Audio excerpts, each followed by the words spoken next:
Hello friends, welcome to our channel Anu Anija. കണ്ണിന് കണ്ണായ പൊന്നാങ്കണ്ണി ചീരയെ കുറിച്ചാണ് ഇന്നത്തെ വീഡിയോ. ഇതിന്റെ പ്രത്യേകത എന്താണെന്ന് നിങ്ങൾക്കറിയണ്ടേ? അത് വിശദമായി ഇതിലൂടെ ഞാൻ പറഞ്ഞു തരാം.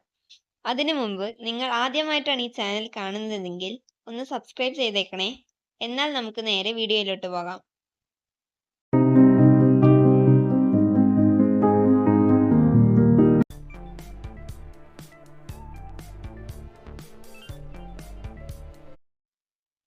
പൊന്നാങ്കണ്ണി ചീരയുടെ ഔഷധ ഗുണങ്ങൾ എന്തൊക്കെയാണ് എന്ന് പരിശോധിക്കുന്നതിനോടൊപ്പം തന്നെ ഇത് എങ്ങനെയാണ് തോരൻ വെച്ച് കഴിക്കുന്നത് എന്നുകൂടി നമുക്ക് നോക്കാം.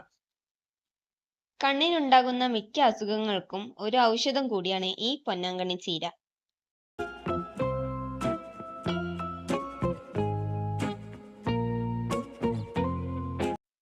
അതാണ് ഇതിനെ മറ്റു ചീരകളിൽ നിന്നും വ്യത്യസ്തനാക്കുന്നത്. വൈറ്റമിൻ എ ആണ് ഇതിൽ കൂടുതലായി അടങ്ങിയിരിക്കുന്നത്. ഇതാണ് കണ്ണിന് ഏറെ ഗുണകരമായി തരുന്നതും. കൂടാതെ B1, B2, B3, C എന്നിവയും ഇതിലുണ്ട്.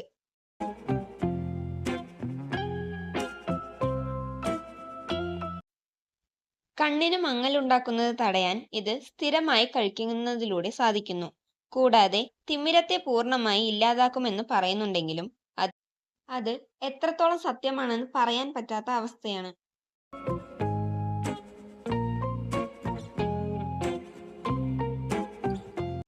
ഈ ചീര സ്ഥിരമായി കഴിക്കുന്നത് മൂലക്കുരുവിന് പരിഹാരമാണെന്ന് പറയുന്നുണ്ട്.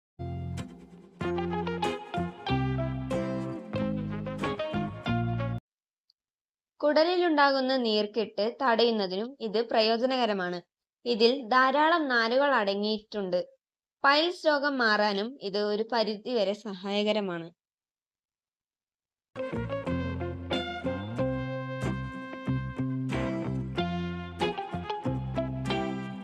അൾസറിനും ഇത് ഫലപ്രദമാണ്. അലർജി, വിട്ടുമാറാത്ത ചുമ, കഫക്കെട്ട് എന്നിവ ഉള്ളവർക്ക് ഈ ചീര സ്ഥിരമായി കഴിക്കുന്നത് നല്ലതാണ്. കരളിലെ നീർക്കെട്ട് കുറയ്ക്കാൻ ഇതിനു സാധിക്കും.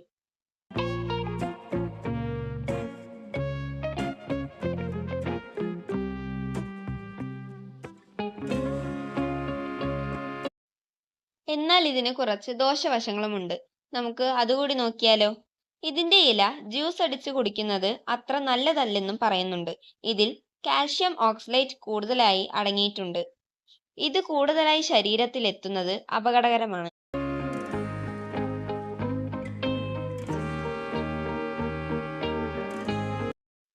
അതിനാലാണ് കറിവെച്ച് കഴിക്കണമെന്ന് പറയുന്നത്. കൂടാതെ വൃക്കരോഗികൾ, മൂത്രത്തിൽ കല്ലുള്ളവർ, സന്ധിവേദനയുള്ളവർ എന്നിവർ ഡോക്ടറുടെ നിർദ്ദേശപ്രകാരം മാത്രമേ ഇത് ദിവസേന കറിവെച്ച് കഴിക്കാവൂ.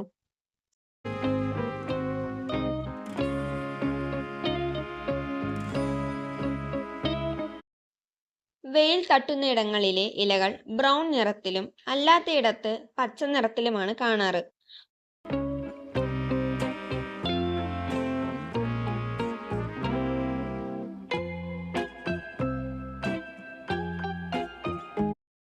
പൊന്നാങ്കണ്ണി ചീര പ്രസിദ്ധമായതോടെ ഇതിന്റെ വ്യാജനം ഇറങ്ങിയിട്ടുണ്ട്.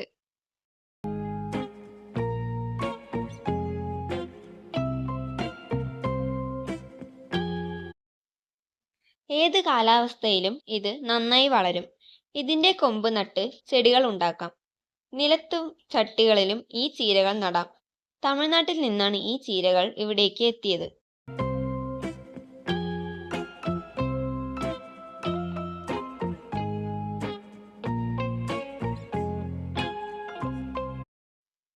രാസവളങ്ങൾ ഒഴിവാക്കി ജൈവവളങ്ങൾ നൽകുന്നതാണ് ഏറ്റവും നല്ലത്.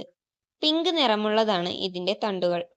തണ്ടുകളും ഇലകളും ഒന്നിച്ച് തോരനും കറിയും വെക്കുമ്പോഴേ അതിന്റെ ഔഷധ ഗുണം പൂർണ്ണമായും നമ്മൾക്ക് ലഭിക്കും. ഈ ചെടികൾ മൂത്താൽ അതിൽ വെള്ളപ്പൂവും കാണപ്പെടും.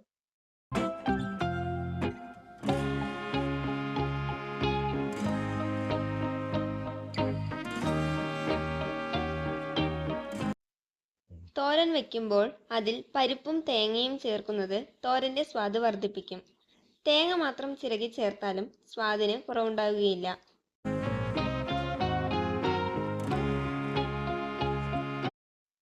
ഇത് രണ്ടും ചേർത്താലും ഇതിന്റെ ഔഷധ ഗുണം നഷ്ടപ്പെടാതെ തന്നെ നമുക്ക് ലഭിക്കും.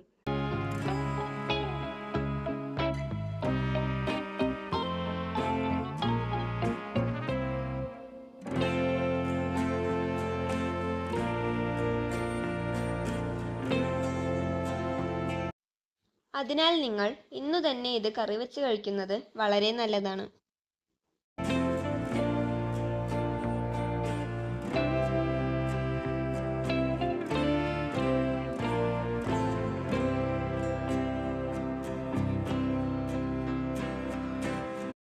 ഇനി നമുക്ക് മറ്റൊരു നല്ല വീഡിയോയിലൂടെ കണ്ടുമുട്ടുന്നത് വരെ ബൈ ബൈ.